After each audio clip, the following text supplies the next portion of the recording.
Gostaria, gostaria de estar saudando a todos meus amados e queridos irmãos, amigos e ouvintes da Palavra de Deus. Uma gloriosa paz do Senhor Jesus. A Ele seja a honra, a glória e louvor.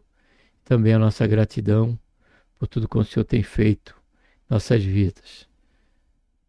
Seja bem-vindo aqui ao canal Voz Clamando no Deserto e ao quadro Estudando Juntos.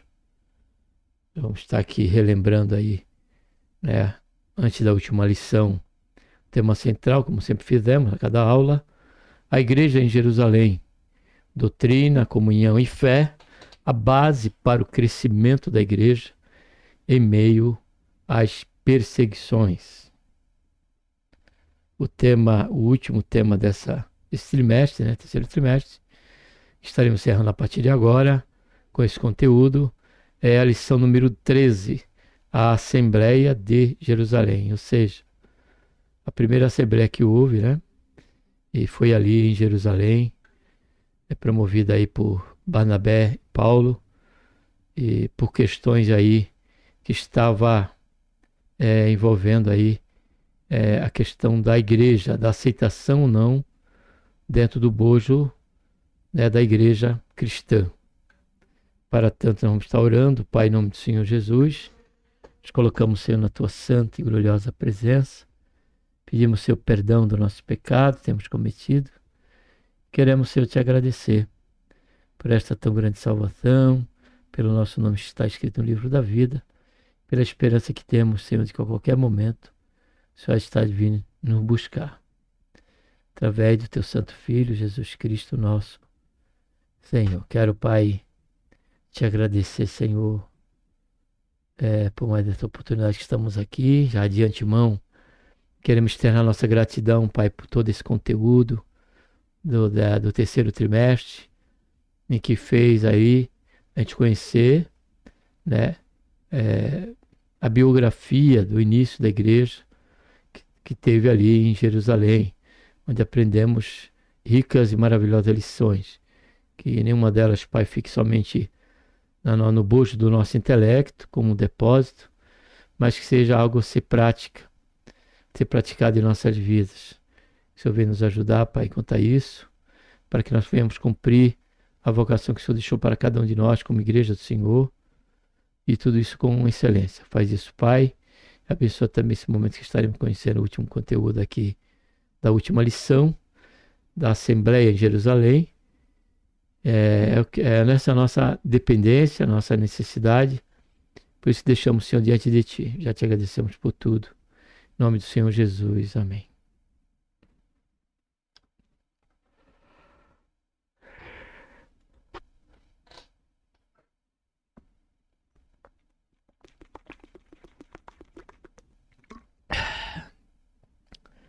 Vamos aqui para o PowerPoint, né? A Assembleia de Jerusalém. Texto áureo.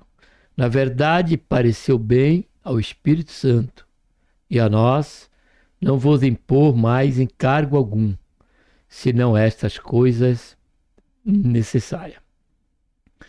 Observamos, amados, ou temos observado dentro das lições que antecederam esta última lição, e que a igreja ela teve o seu início a partir do momento da descida ali do revestimento, melhor dizendo, do Espírito Santo ali no cenáculo, onde aqueles quase 120 irmãos foram ali cheios do Espírito Santo, cheios de autoridade, de poder, como o Senhor Jesus mesmo tinha antecedido, né, para os discípulos ficar em Jerusalém, né, até que do alto seja revestido de poder, e ser minhas testemunhas em Jerusalém, Judéia, Samaria, até com o fim da terra. Então, esse particular, nós vemos que a igreja de Jerusalém se iniciou com uma ação do Espírito Santo e assim continuou sendo. Em todo momento, a igreja ela precisa ter essa sintonia dentro do particular de cada ministério. Se eu estou no ministério e o meu ministério nós cremos no Senhor Jesus e servimos ao Senhor, né, sobre os propósitos da igreja como um ministério, né, porque ministérios são muitos. porém um só é o Senhor, que é o Senhor Jesus, como diz Paulo em Coríntios. E nós observamos essa característica em todo o desenvolver da igreja de Jerusalém. E, principalmente aqui, também nesse particular, observamos essa sintonia quando ele diz aqui, ó, pareceu bem ao Espírito Santo e a nós. Aqui fica algo muito importante para a nossa compreensão nesse momento aqui desse conteúdo. Que ainda que haja essa sintonia, o Espírito Santo ele prevalece. O Senhor tem que prevalecer na direção dos passos da sua igreja, pois ele mesmo disse que ele ficaria minha igreja, e o propósito da igreja primordial é o que nós vimos na lição 12, que é o ide para o crescimento, para buscar aqueles que precisam ainda ouvir a palavra de Deus e ser ministrado pelo Espírito Santo na vida dele. Por isso que o Senhor deu essa ordem, ide por todo mundo e pregai o Evangelho. O convencimento é do Espírito Santo, o agir é do Espírito Santo, fato este que nós vemos essa característica já no Velho Testamento.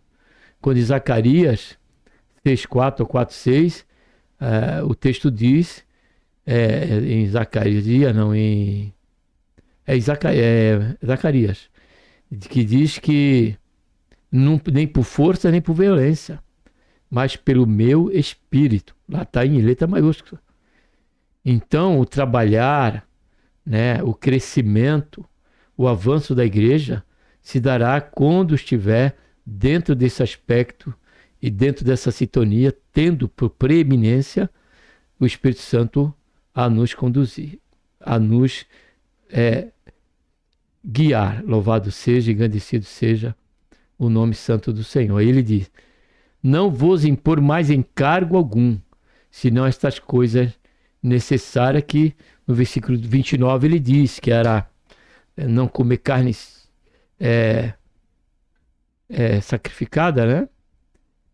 Também se guardar da corrupção deste mundo, né? Que nós vamos ver durante a lição possivelmente.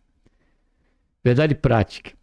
Em sua essência, a igreja é tanto um organismo, só ver aqui um negócio. Em sua essência, a igreja é tanto um organismo, a priori, quanto uma organização, e como tal precisa seguir princípios e regras para funcionar plenamente.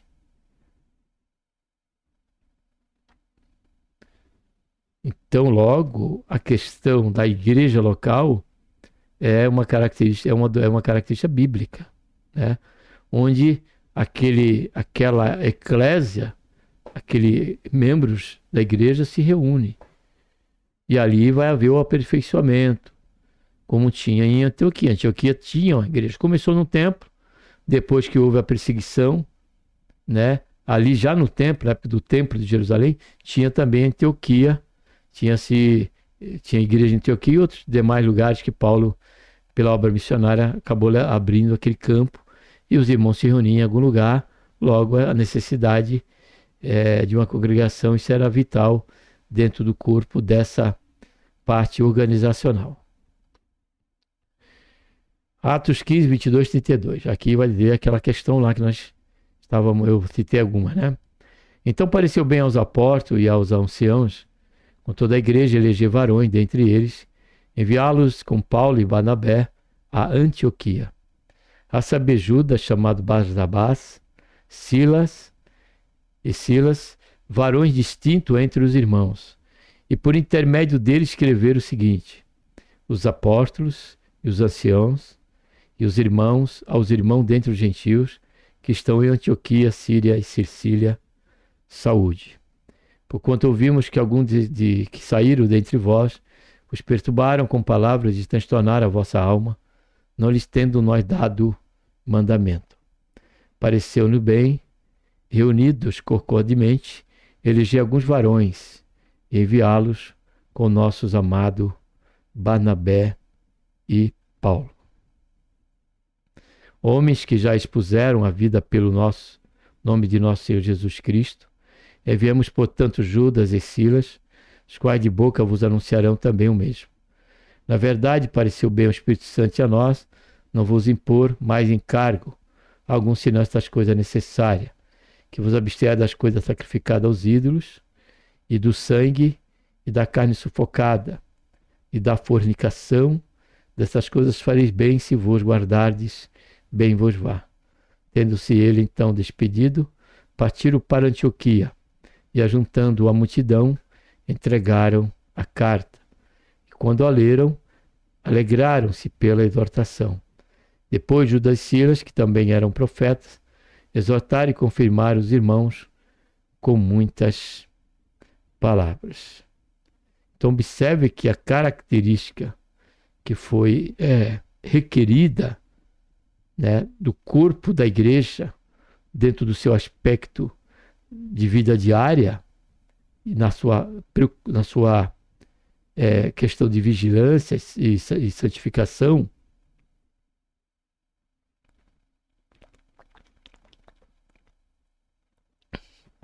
era, observe bem, abstenhai das coisas sacrificadas aos ídolos, e do sangue, e da carne sufocada, e da fornicação. Dessas coisas farei bem, se vos guardardes, bem vos vá. Era isso. Eu, como igreja, como membro da igreja, não como igreja, como membro, você que me ouve, que é irmão, que é uma irmã, como igreja, nós precisamos nos abster das coisas sacrificadas aos ídolos, aquilo que nós soubermos que tem alguma situação mística envolvendo ídolos. Porque aquele que adora ídolos adora demônio, diz Paulo. E do sangue, da carne sufocada e da fornicação. Destas coisas farei bem, se vos guardardes, bem vos vá. Então é isso que nós temos que entender, né, que traz a característica aí de uma igreja que está à luz da palavra de Deus. Com esta lição, terminamos mais um trimestre de estudo sobre a igreja de Jerusalém. Aqui veremos como a igreja agiu para resolver seus conflitos de natureza doutrinária. Observamos, amados, que houve, né, a questão ali social, né, envolvendo tanto, como também vimos uma questão da perseguição religiosa e política. E agora, essa característica aqui estava intrínseca e voltada para a questão da palavra de Deus. Naquela situação social, que estava sendo esquecida ali, as viúvas gregas, por a reclamação dos gregos, a murmuração, né? Diz a Bíblia ali que foi separados homens ali para servir à mesa, porém houve dado uma importância da questão de continuar aqueles que precisavam fazer isso, que era a liderança dos apóstolos, ficar na oração e também na palavra. Por quê? Porque a doutrina, ela é o sangue que nutre a igreja, mantendo ela sã diante do Senhor. É a doutrina. Um grupo composto por fariseu,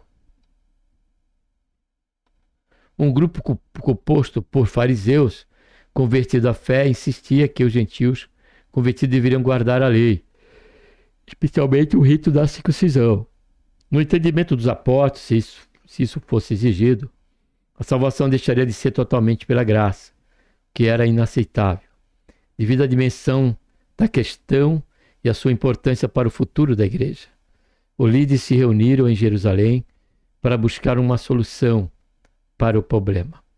Lucas deixa claro que a decisão tomada pela igreja naquele momento foi guiada pelo Espírito Santo. É isso que veremos agora. A questão doutrinária, o relatório missionário.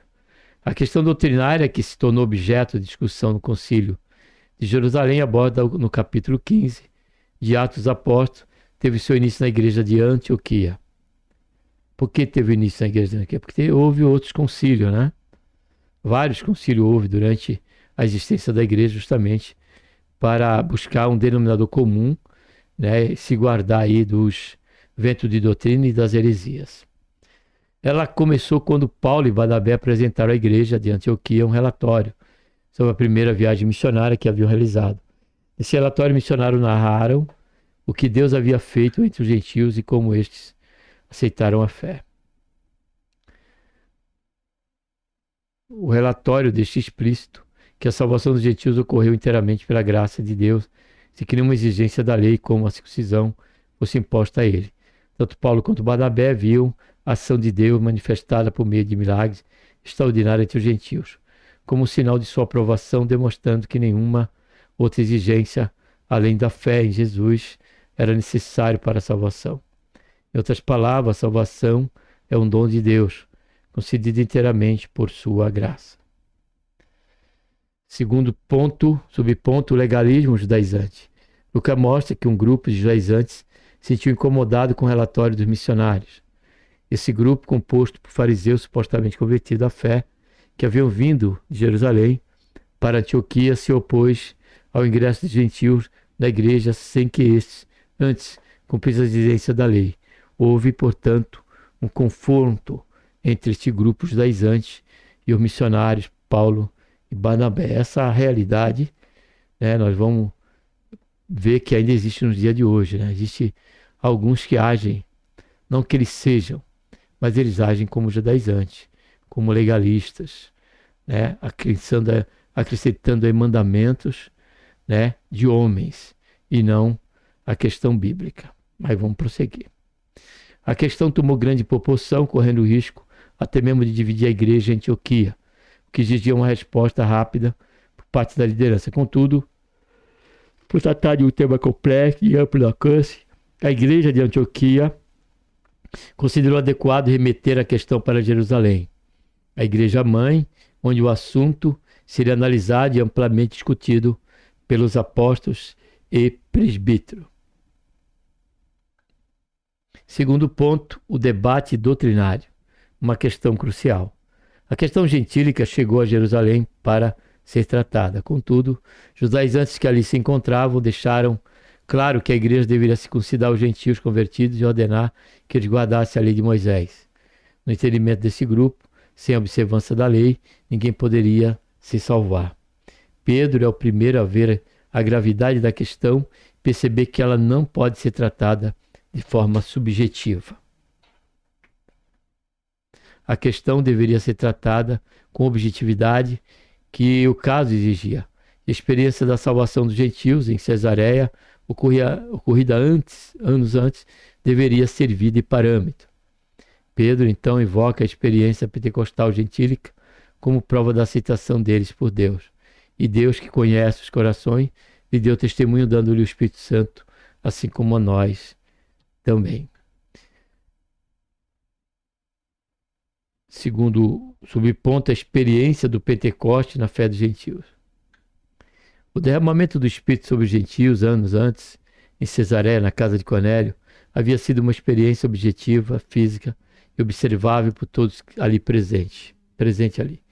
Pedro espera que seu argumento seja aceito da mesma forma que foi aceito anos antes pelos judeus que havia questionado a salvação dos gentios de Cesareia.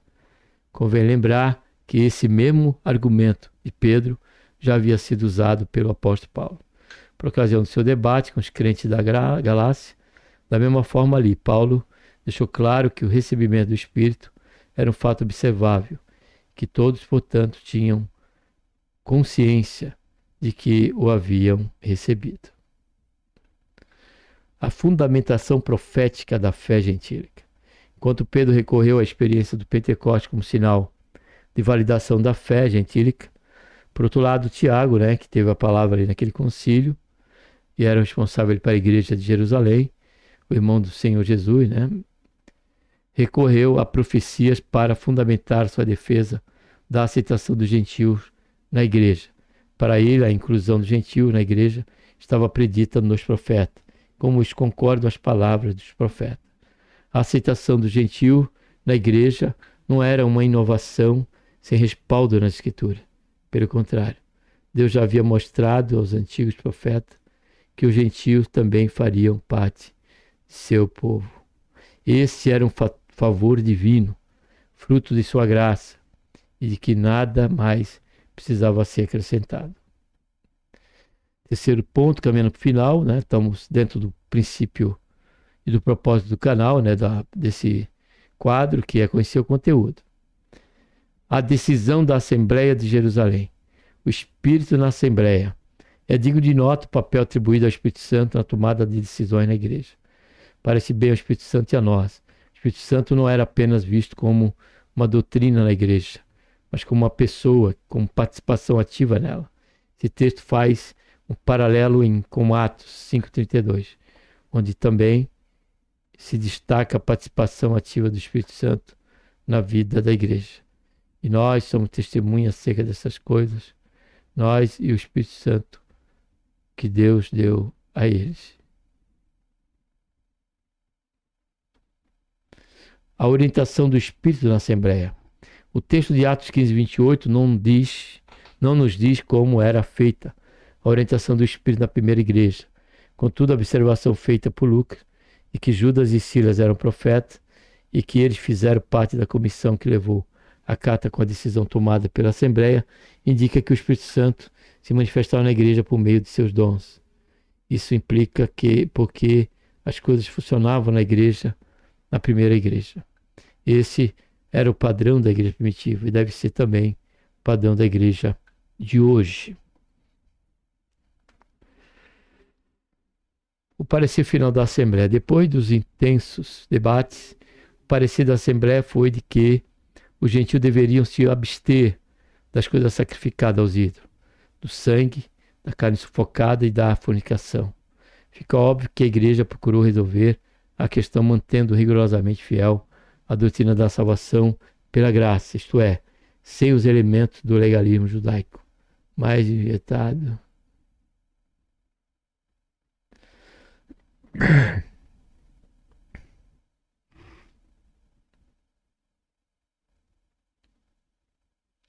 O legalismo deveria ser rejeitado, os crentes judeus, não assim.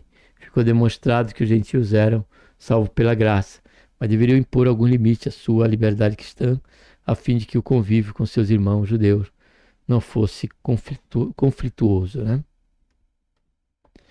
Concluindo, a igreja sempre será desafiada a enfrentar os problemas que surgem em seu meio.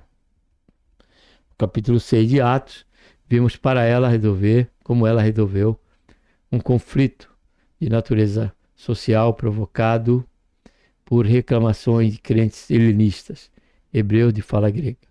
Aqui o problema foi de natureza doutrinária, uma questão melindrosa que requeria muita habilidade por parte da liderança para ser resolvida. Graças ao parecer de uma liderança sábia e orientada pelo Espírito Santo, a igreja tomou a decisão certa.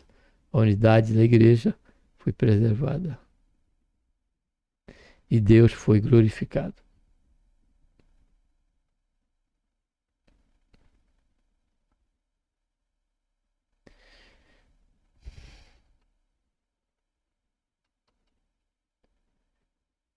Que Deus, por intermédio de Cristo Jesus, nosso Senhor, nos abençoe.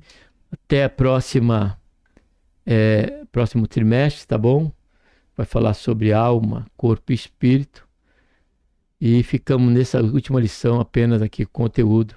Não houve, pelo menos não fui levado a fazer qualquer outro comentário além do que foi feito no início, tá bom? Mas o propósito por causa desse, da escola dominical, é justamente esse. É proporcionar a você a possibilidade de conhecer o conteúdo. Você que não tem revista, você que não pode estar na escola dominical e você que gostaria de estar acompanhando aí o assunto e conhecendo aí a questão do convívio da igreja evangélica, tá bom? Vamos estar orando agora. Pai, em nome do Senhor Jesus, nos colocamos na tua santa e gloriosa presença, pedimos perdão, Senhor, dos nossos pecados. Queremos te agradecer, Senhor, por mais esse trimestre, pelo qual o Senhor tem nos proporcionado chegar até aqui. Nos ajuda no trimestre que está para chegar, Pai, dando graça, sabedoria, direção, assim como a igreja de Jerusalém Senhor, recebi a direção do Espírito Santo. Faz isso, Pai, em nossas vidas, que nós pedimos, te agradecemos por tudo. Em nome do Senhor Jesus. Amém.